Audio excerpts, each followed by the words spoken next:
We successfully concluded the 12th edition of MAD. It was also our very first virtual edition.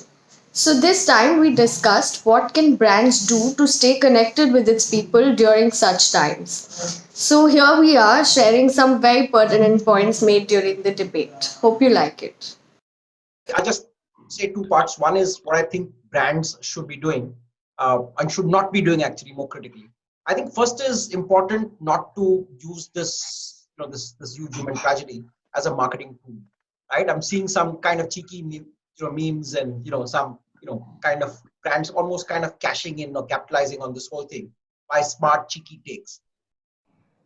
Investing in the future is very important. Investing in the near and far is very important. I think industries and companies invest mostly in the now. We invest in the near and far. So, remember him telling me that recession is a great time to invest in brands. So if you think spending on branding is an investment and not a cost, and if you strongly believe in it, any time is good. Having said that, let me say that this is not your usual downturn. This is extraordinary from a social, ecological, and business perspective. Very nice phrase I heard this morning. The world is closed for renovation, grand reopening soon. So if you're looking at this as an opportunity for renovation as a, after a difficult phase, then you have to position the brand or the message or the culture or the process accordingly.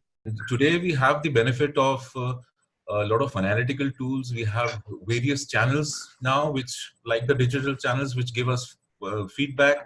But at the same time, I think our listening mechanisms have to be extremely strong, robust, up to date, and on the go.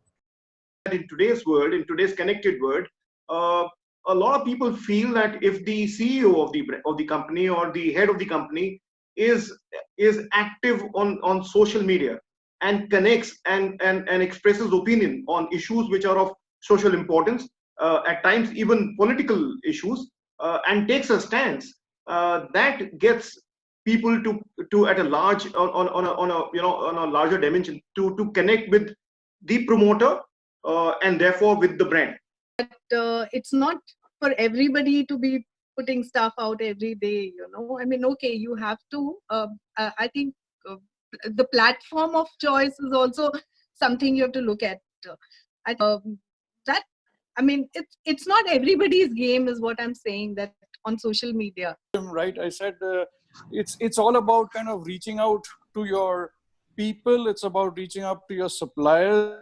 It's about reaching out to your customers, and that's what we are at present busy doing, kind of ensuring and reassuring them that, hey, we are there.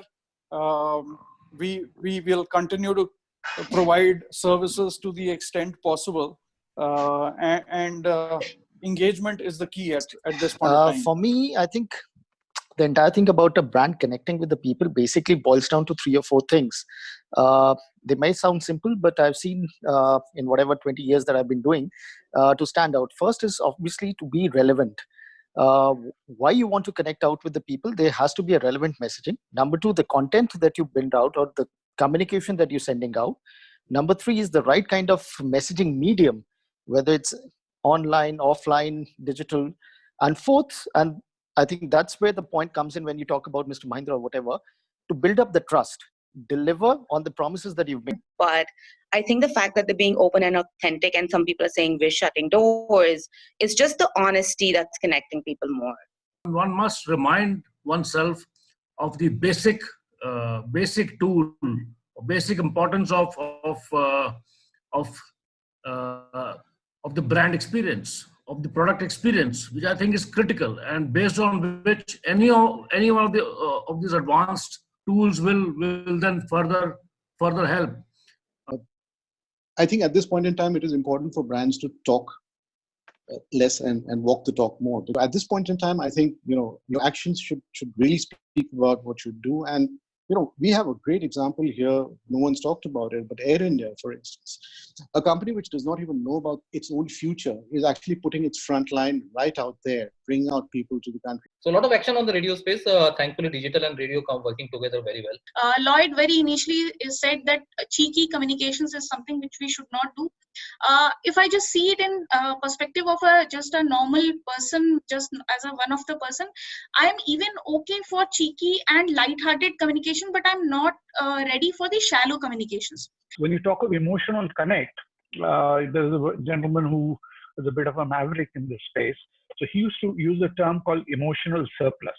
It's to say that after your engagement with the brand, it should yield a positive emotional surplus.